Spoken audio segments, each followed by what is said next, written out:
Hello friends, 555 शक्ति channel में आप सभी का स्वागत है। फ्रेंड्स, आज की वीडियो जो लोग नए नए ट्विन फ्लेम जर्नी में आए हैं उनके लिए है। जो लोग बहुत टाइम से ट्विन फ्लेम जर्नी में जो इनर वर्क करते आए हैं, ठीक है, वो सुन सकते हैं, बट अगर उनको स्किप करके जाना हो तो जा सकते हैं। मैं नए लोगों के लिए ये इनर वर्क के कुछ यहाँ पे टिप्स देना चाहूँगी। इनर वर्क का जो कुछ मेन चीज़ें होती है करने के लिए, उनका सही टाइम बताना चाहूँगी इस वीडियो में, और कुछ इंपॉर्टेंट इनर वर्क का नाम भी आपको बता दूंगी जो इस ट्विन फ्लेम जर्नी में करने ही करने चाहिए, उसको आप स्किप नहीं कर सकते। तो चलिए फ्रेंड, वीडियो को शुरू करते हैं। पहला जो मैं आपको इनर वर्क बताना चाहूँगी, सब लोग जानते हैं नाड़ी शोधन प्राणायाम। ये करना बहुत ज़्यादा इम्पॉर्टेंट होता है ना, ट्विन फ्लेम जर्नी में आपके फेमिनाइन एंड मैस्कुलाइन एनर्जी को बैलेंस करने के लिए, क्योंकि यही तो ट्विन फ्लेम जर्नी में हम कर रहे हैं, अपने फेमिनाइन एंड मैस्कुलाइन एनर्जी को बैलेंस कर रहे हैं। मैं इसको एक्सप्लेन नहीं करूँगी, ये अनुलोम विलोम कैसे करते हैं या नाड़ी शोधन प्राणायाम कैसे करते हैं, ये जाके सिंपली यूट्यूब पे सर्च कर लेंगे, आपको मिल जाएगा, वहाँ से सीख लीजिए। इसको करिएगा अपने इनर वर्क में, डेली रूटीन में ज़रूर शामिल करिएगा। दूसरा चक्रा हीलिंग, और तीसरा चक्रा एक्टिवेशन। चक्रा हीलिंग मैं क्यों बोल रही हूँ? चक्रा हीलिंग जो आप सातों चक्रों पे एक साथ काम करते हैं उसको चक्रा हीलिंग बोलते हैं। आता है ना वो 20-21 मिनट का वीडियो जिसमें आप वो सारे मंत्र चैंट करते हैं, जो बीज मंत्र होता है, लम वम रम ऐसे करके, तो वो वाला वो चक्रा हीलिंग के लिए प्रॉपर है, पर्याप्त है, उसको आप अपने डेली रूटीन में शामिल कर सकते हैं। चक्रा एक्टिवेशन मैं क्यों बोल रही हूँ? क्योंकि ये जो आप 20-30 मिनट आप कर रहे हैं, इसमें आप एक चक्रा पे पर्टिकुलर कितनी देर गए, 2 मिनट 4 मिनट, तो इससे आपका जो चक्रा है पर्टिकुलर वो पूरी तरीके से ओपन नहीं हो पाता, एक्टिवेट नहीं हो पाता। काफ़ी टाइम तक अगर आप करेंगे चक्रा हीलिंग तो डेफिनेटली 1 साल 1.5 साल लगे रहेंगे तो हो जाएगा। इसके अलावा अगर आपके किसी पर्टिकुलर चक्रा में ब्लॉकेज है, जैसे मान लीजिए सेक्रल चक्र में ब्लॉकेज है, तो आप अपना सेक्रल चक्र को एक्टिवेट करना चाहते हैं तो आप 15-20 मिनट अलग से सेक्रल चक्र को दीजिए, तब जाके इस पर्टिकुलर चक्रा का जो ब्लॉक होगा वो जल्दी जल्दी रिलीज़ होना, क्लियर होना शुरू हो जाएगा। और आपके चक्रा जब गोल गोल घूमने लगे तो आप समझ जाइएगा कि चक्रा एक्टिवेट हो गया है, या उस पर तेज़ सेंसेशन फील होने लगे। वैसे वो घूमते हुए आपको फील होगा तो आपको पता ही चल जाएगा कि हाँ, ये मेरा चक्रा एक्टिवेट हो गया है। उसके बाद देखिए नॉर्मल मेडिटेशन। मैंने क्या क्या बताया? एक अनुलोम विलोम बताया, नाड़ी शोधन प्राणायाम, ठीक है, एक चक्रा हीलिंग, चक्रा एक्टिवेशन और नॉर्मल मेडिटेशन। मैं आपको एकदम बहुत लंबा चौड़ा इनर वर्क नहीं बताऊंगी जिसको आप करते करते पूरा 1-1.5 घंटा लगा दीजिए, नहीं। आपको जो बेसिक इनर वर्क है वो आपको 1 घंटा पर्याप्त है। मतलब आपने चक्रास कर लिया 20 मिनट और आपने आधे घंटे मेडिटेशन कर लिया और बाकी के 15-20 मिनट जो आपने बचे योगा कर लिया, अनुलोम विलोम कर लिया, इतना पर्याप्त है आपके लिए। सुबह का जो रूटीन होता है आपका, सुबह उठते हैं ना आप ब्रह्म मुहूर्त में, अगर 5 बजे भी उठें, 6 बजे भी उठें, तो आप कम से कम इतना इनर वर्क कर लें जो इम्पोर्टेंट होता है, जिसको सुबह ही करना चाहिए। तो ये चीज़ें आपको सुबह ही करना चाहिए। टाइम अभी बताऊँगी। इसके अलावा मैं बताने जा रही थी नॉर्मल मेडिटेशन। नॉर्मल मेडिटेशन करने की आदत ज़रूर डालिए। नॉर्मल मेडिटेशन का मतलब क्या है? जिसमें आप सिंपल कान में ईयरफोन लगा के म्यूज़िक सुनते हुए ये मेडिटेशन कर सकते हैं, या आप ईयर प्लग लगा के बाहर की आवाज़ों को बंद करके सिंपल अपने अंदर फोकस कर सकते हैं, जिसमें आप अपने अंदर अपनी सांसों पे फोकस कर सकते हैं, या नोज़ की टिप पे फोकस कर सकते हैं, या अपनी थर्ड आई पे फोकस कर सकते हैं, क्राउन चक्र पे थोड़ी देर के लिए फोकस कर सकते हैं, या अपनी नाभि पे थोड़ी देर के लिए फोकस कर सकते हैं, या आप चाहें तो इन सभी में से 2-2 मिनट अपना फोकस अलग अलग जगह शिफ्ट करते हुए कर सकते हैं मेडिटेशन। सिंपली अगर आप स्टार्टिंग में बैठना चाहते हैं तो 15 मिनट से शुरू कीजिए और 15 से 20 मिनट 30 मिनट ऐसे करके टाइम बढ़ाते जाइए। शुरुआत में ही आप बहुत ज़्यादा मेडिटेशन करने की कोशिश मत कीजिए, नहीं तो आप बैठ ही नहीं पाएंगे, आपका पैर दर्द होने लगेगा। और हाँ, एक बात और बताऊं कि जब आपका पैर दर्द होने लगता है ना बैठने से, तो आप हमेशा मोटा आसन लीजिए बैठने के लिए। कभी चटाई पे या फ्लैट चीज़ों पे ना बैठें, इससे आप ज़्यादा देर तक मेडिटेशन में बैठ ही नहीं पाएंगे। आप किसी गद्दे पे बैठिए, या जो फोम वगैरह होता है, मैट्रेस वगैरह होता है, उस पर बैठिए। आप आराम से देखेंगे कि आप आधा घंटा 1 घंटा बैठ ले रहे हैं। तो ये होता है नॉर्मल मेडिटेशन। उसमें सिंपली बैठ के बस अपनी सांसों पे फोकस करना होता है। अब आप लोग कहेंगे कि जो थॉट्स इधर उधर भागते हैं उसका क्या करें? अगर आपके थॉट्स इधर उधर भागते हैं, आपका मेडिटेशन में मन नहीं लगता, तो आप सोचते हैं कि आप मेडिटेशन कर ही नहीं पा रहे हैं, जबकि ये सच नहीं है। जब आप मेडिटेशन करने बैठेंगे तभी आपका थॉट इधर उधर भागेगा और आपको लगता है कि आपको मेडिटेशन करने नहीं आ रहा। इस चीज़ को आपको प्रैक्टिस करना पड़ता है। अगर आप शुरुआत में आपका मन नहीं ही लगेगा, 10 दिन 15 दिन 20 दिन, किसी किसी का तो 1 महीने मन नहीं लगता, लेकिन आपको उसको कंटिन्यू करना ही है।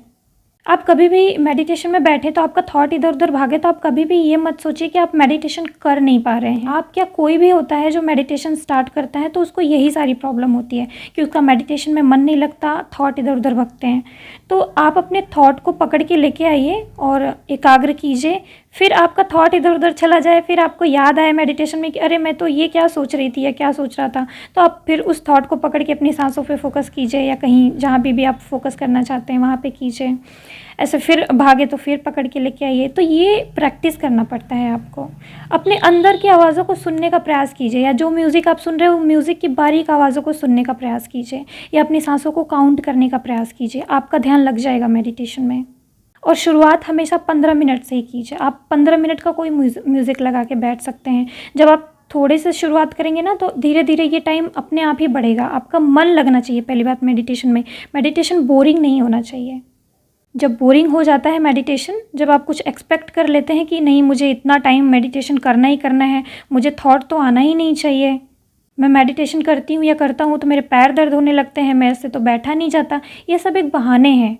इन सब बहानों को आप नोट करिए कि मेरे दिमाग में क्या क्या बहाने आते हैं, किसकी वजह से मैं मेडिटेशन नहीं कर पाती हूँ। तो आप उसको लिख लीजिए और उसको सॉल्व कर लीजिए। जैसे हाथ पैर मेरे दर्द होने लगते थे तो मैंने समझा कि क्यों दर्द होने लगते हैं, तो ऐसे फोम पे बैठी या मैट्रेस पे बैठी कि दर्द ही नहीं होता था, फिर 1 घंटे आराम से बैठा जाता था। तो इस तरीके से आप लिख लीजिए। अब देखिए जो थॉट इधर उधर भागने लगते थे, तो ये मेरा ही एक्सपीरियंस है, मैंने कहीं से सुना नहीं कि अपनी सांसों को काउंट करना, 50 काउंट या 100 काउंट या 200 काउंट, ऐसे करके जब काउंट आप करने लगेंगे ना तो आप देखेंगे कुछ देर बाद जब आपने काउंट किया, अपनी सांसों पे फोकस किया, तो 50-60 सांसें फोकस करते ही आप एकदम स्थिर हो जाएंगे। आपका हाथ पैर सब सुन्न होने लगेगा, आप एकदम स्थिर महसूस करेंगे। तो ऑटोमेटिक मन लगने लगेगा मेडिटेशन में, थोड़ा देर और करने का मन करेगा। शुरुआत में थोड़ा करेंगे, फिर बाद में और ज़्यादा करने लगेंगे। तो ये सारी चीज़ें ट्राई किया करिए, एक्सपेरिमेंट करेंगे तो आपका मन लगने लगेगा। कोई चीज़ अगर टफ़ लगे तो उसको वहीं पे छोड़ नहीं देना है, क्योंकि कोई भी काम अगर आप स्टार्ट करने जाएंगे तो शुरुआत में हर एक काम हार्ड लगता है ना। आप देख लीजिए, कहीं कंपनी में ही जॉब करने आप जाते हैं तो आपको 15-20 दिन हार्ड लगता है ना वो काम करने में, लेकिन आपकी आदत बन जाती है तो ईजी हो जाता है। बस इसी तरीके से हर एक काम को लीजिए। कोई भी काम आपके सामने आए जो मुश्किल आपको लग रहा है तो आप उसमें प्रैक्टिस बनाइए, उसके बारे में सोचिए, लिखिए और उसको और इजी बनाने का ट्राई कीजिए। बैठ के एक्सपेरिमेंट कीजिए मेडिटेशन में कि कैसे फोकस करें, तो ऑटोमेटिक ये धीरे धीरे करके होने लगेगा आपका मेडिटेशन। और बहुत लोग, आपको पता है, 2 घंटे 3 घंटे भी मेडिटेशन कर लेते हैं। कैसे कर लेते हैं? जब वो लोग कर लेते हैं तो आप कैसे नहीं कर सकते?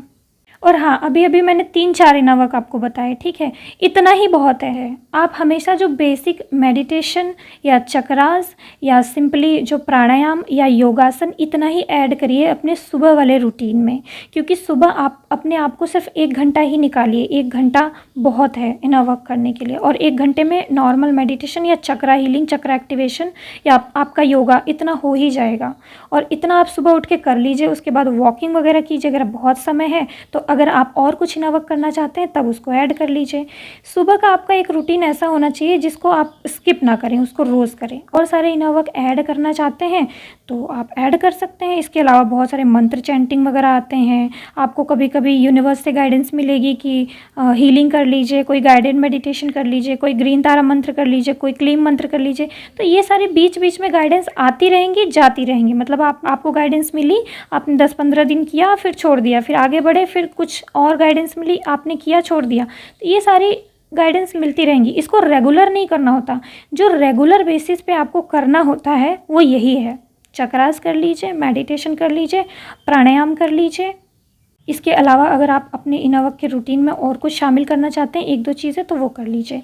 1 घंटा बहुत होता है। अब देखिए, इसके अलावा भी बहुत सारे इनर वर्क होते हैं। जैसा आपको प्रोटेक्शन लेना होता है, आपको डीएनए क्लिनजिंग करनी होती है, या आपको फॉरगिवनेस मेडिटेशन वगैरह करना होता है। तो इन सारी चीज़ों का कोई टाइम नहीं होता। आप खाना खाने के 1-2 घंटे बाद कर सकते हैं। जैसे मान लीजिए नॉर्मल मेडिटेशन, अगर आपको नॉर्मल मेडिटेशन करने के लिए सुबह टाइम नहीं मिल रहा है तो आप 8 बजे, 9 बजे या दोपहर में कर सकते हैं, शाम को कर सकते हैं, रात को भी कर सकते हैं। लेकिन हाँ, चक्रास और चक्रा एक्टिवेशन और प्राणायाम, ये आपको सिर्फ़ और सिर्फ सुबह खाली पेट ही करना चाहिए। जब आप सो के उठते हैं तो आप सुबह ही कीजिए। अगर मान लीजिए आप भूल गए हैं तो आपने चाय पी ली है, तो मान लीजिए चाय पी लिया है, इट्स ओके, चाय ठीक है, चाय पी के भी आप कर सकते हैं, बट कोशिश करिए कि सुबह सुबह भोर में उठ के ही कीजिए। अगर आप भोर में नहीं उठ पाते हैं तो 6-7 बजे ज़रूर कीजिए। और जो लोग भी ट्विन फ्लेम जर्नी में हैं और सुबह जल्दी नहीं उठते हैं, वो अपना सबसे बड़ा लॉस कर रहे हैं, वो अपनी जर्नी बहुत ज़्यादा डिले कर रहे हैं। तो उनको सुबह उठना ज़रूरी है। जो लोग वर्किंग में हैं, जो लोग रात को देर से सोते हैं, किसी कारणवश काम काज करते हैं, उस वजह से देर से सोते हैं और सुबह नहीं उठ पाते, तो उनका चलेगा।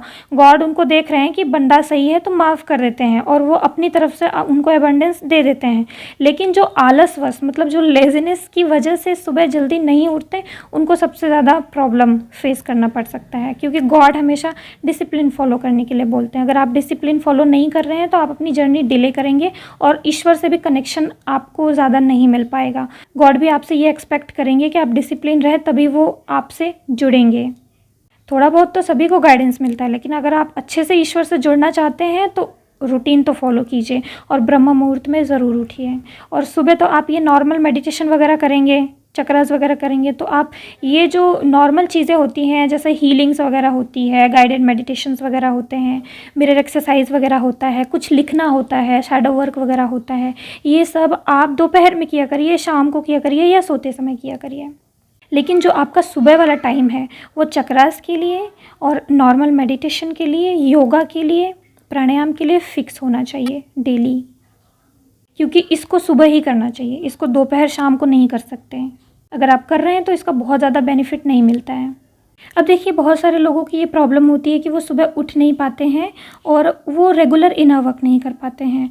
तो इसके लिए मैं आपको ये सजेशन देना चाहूँगी कि आप हमेशा संकल्प ले लिया करिए। संकल्प मतलब कि आप अपने आप को संकल्प में बांध लिया करिए। मैं तो ऐसे ही करती थी, मैं तो कसम खा लेती थी कि मैं कसम खा रही हूँ कि मैं इतना दिन रेगुलर ये चीज़ करूँगी, और किसी ऐसे पर्सन की कसम जिसकी कसम मैं तोड़ ही नहीं सकती, तो ऐसे करके भी इनर वर्क कर लेती थी मैं।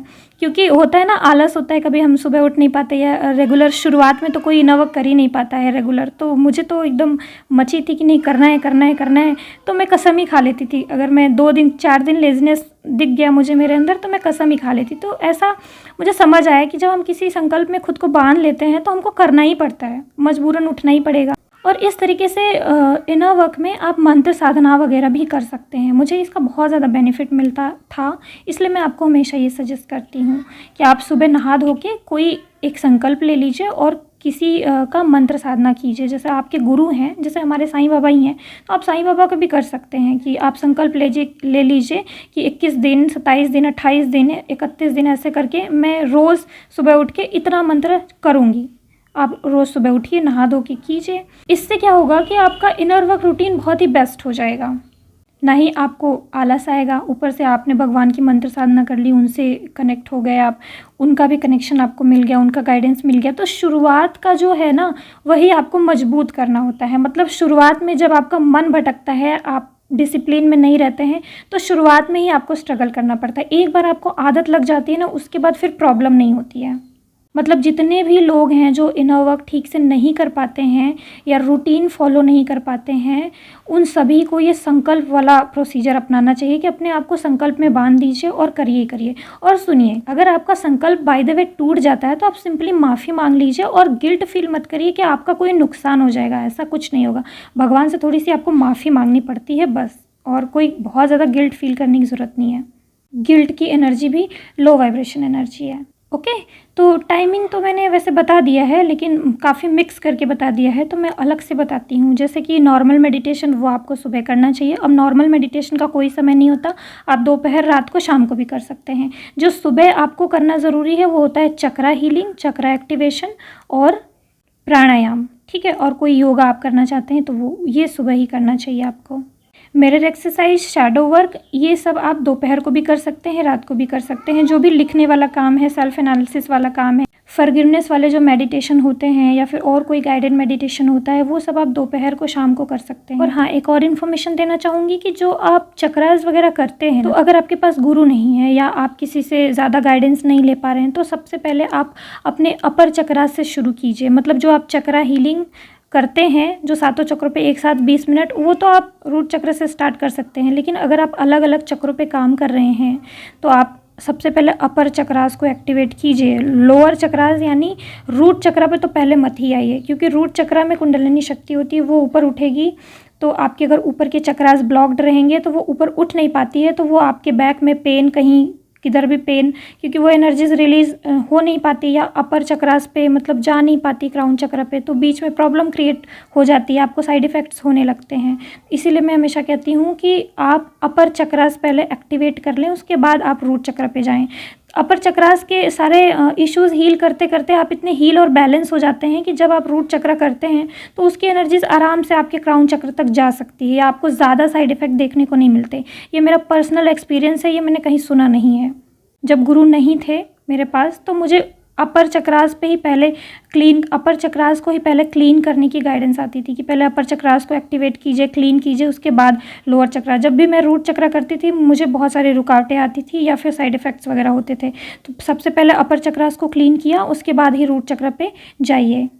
अगर गुरु नहीं है तो, अगर गुरु होता है तो ऑटोमेटिक शक्तिपात से वो तो लोअर चक्र से करा देता है, या अगर गुरु है तो आप लोअर चक्र से कर रहे हैं तो वो आपको गाइडेंस दे देता है, या जो भी साइड इफ़ेक्ट वगैरह है उसको ग्राउंड कर देता है अपनी एनर्जी से, या शक्तिपात करा के भी आपकी कुंडलिनी एक्टिवेट करा सकता है। तो वो तो हो जाता है जब गुरु होते हैं तो, बट गुरु जब नहीं है तो आपको ऐसे ही करना चाहिए।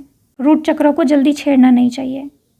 चक्रा कुंडलिनी के बारे में तो मैंने वीडियो भी एकदम प्रॉपर बनाई है, सारी गाइडेंस उसमें दी है, तो आप देख सकते हैं उसको, अगर ज़्यादा जानना हो, किसी को यहाँ पे कन्फ्यूज़न हो रहा हो तो।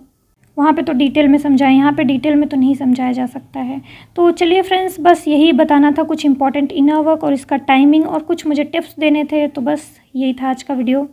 इसके अलावा भी अगर आप प्रॉपर इनर वर्क के बारे में जानना चाहते हैं तो इनर वर्क से रिलेटेड कई सारी मेरी वीडियो हैं, कई सारी मतलब चक्रास के बारे में भी बनाया, इनर वर्क के बारे में बनाया, बिगिनर्स इनर वर्क कैसे करें इसके बारे में भी बनाया। तो आप नीचे के वीडियोस में जाके आप सर्च करके देख सकते हैं, आपको प्रॉपर इनर वर्क क्या करना है, कैसे करना है, गाइडेंस मिल जाएगी। ठीक है फ्रेंड्स, तो चलिए ठीक है, आज के लिए बस इतना ही। Okay bye. ओम नमः शिवाय, ओम साईं।